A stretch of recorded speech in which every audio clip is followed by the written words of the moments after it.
ഒരു പേടിയും വേണ്ടടോ. ഈ പ്രസ്ഥാനം നിൽക്കുന്നത് ഇഖ്ലാസിലാണോ, തഖ്വയിലാണോ? ആരൊക്കെ തകർക്കാൻ നോക്കിയാലും തകരുണ്ടോ. നമ്മുടെ പണ്ഡിതന്മാർ, നമ്മുടെ നേതൃത്വങ്ങൾ കാണുമ്പോൾ കൊതി തോന്നാറുണ്ടോ. ഞാൻ വലിയ അത്ഭുതത്തോടെ ചിന്തിച്ചു, പടച്ചവനെ, മഹാനായ ജിഫ്രി തങ്ങളുടെ കയ്യിലിരുന്ന മൊബൈൽ ഞാനിങ്ങനെ നോക്കുന്നുണ്ട്.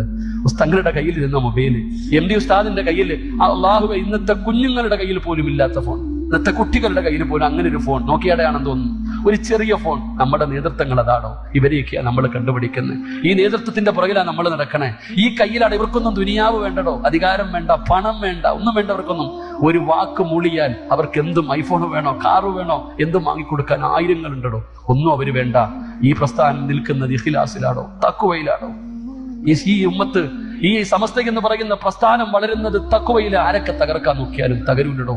ഈ ബാംഗ്ലൂരിൽ വെച്ച് സമ്മേളനം നടന്നു. എവിടുന്നാടോ ജനം വന്നേ? എവിടുന്നാ വന്നേ? അതാ സമസ്ത വിളിച്ചാൽ ഏതെങ്കിലും കൊടും വനത്തിലാണെങ്കിലും വരും. അതാണ് അൽഹംദുലില്ലാഹ്.